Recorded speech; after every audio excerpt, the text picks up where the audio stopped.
concepts that divide their lives into before and after. Before the ramp and after the ramp.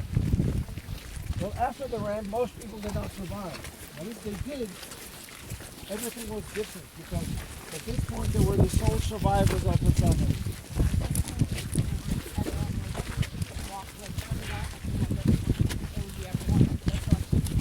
Well, you came on the train, you were everyone, and you were with families. As you got off the train, the first thing that happens is you're divided men and women. And they know nothing of what this is all about. All they know is that all of a sudden, the men are together, and people are asking, well, what happens to mother? What happens to my sisters? And you look around and you see them walk and you're very, very, what's going on? You don't know. And well, when they refer to this in the testimony, they say, so we walked along the ramp, terrified of what happens to the women, or terrified of what happens to the men. Till we arrived at a point where we stood in line, we waited, and we saw that something happens at the head of the line. And we realized that people again were divided, left and right. And after a while, we realized that the young and the strong were going to one side, and the old and the weak and the children, or the younger one, were going to the other side. So all of a sudden you realize that going to one side with the young is the better thing to do. Nobody tells them what happens, but they look at what's going on and they conclude that if the young and the healthy go to one side, that's the better side to do. That's the better thing to do.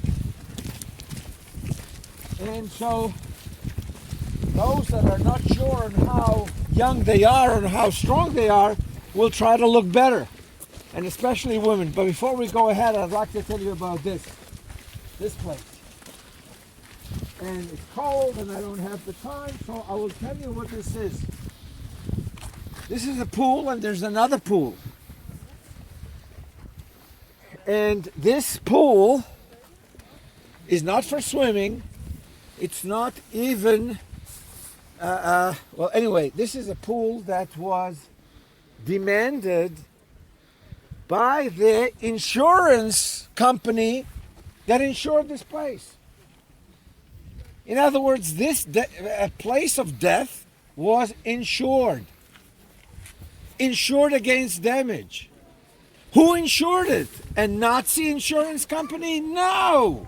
No, there were no Nazi insurance companies. There were ordinary insurance companies that ultimately were all Swiss. And when these people wanted to insure, for which they would have to pay, there was an exchange of letters. And the insurance company says, okay, after they explain to them what this is all about, they say, okay, this is what we'll need. We'll need a pool here, a pool there. And when you think it's ready, we will send an inspector to inspect that all the requirements are met. So remember what we said about the bureaucratic mind.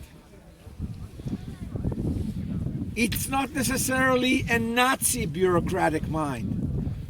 It's a bureaucratic mind. And if you ask yourselves, how difficult is it to mobilize ordinary people to do these things? Very easily. Very easily. It takes people like you and me to not ask too many questions. I can just imagine the inspector that came on that one day, and he knew what was written. We need 2 pools. And he goes and he said, there's a pool. There's a pool there. Fine. Okay. And the paper goes on to another desk, and a stamp is put there, and they tell Auschwitz, you guys can go ahead. This is what you'll have to pay, and you can go ahead. Now, it's not only that. It's not only that. What you see over there, this is the gate. And eventually, in 1944, they knew 1 million Hungarian Jews would come here. The trains will go in, and they invested money in this. Somebody, a very important historian, made a study of the train system. Jews were brought over here by trains from all over Europe to plan this and to pay for this. Somebody has to pay for this. Who do you think paid for that trip? Huh? The Jews. The Jews paid for the trip. Anyway, there was a historian that investigated the whole train system. And that was done in the 60s. And he did a remarkable study of time schedules and budgets. And then wrote a wonderful book. Then he wanted to also interview people. Again, not SS people, not Nazis. People who worked for the train system.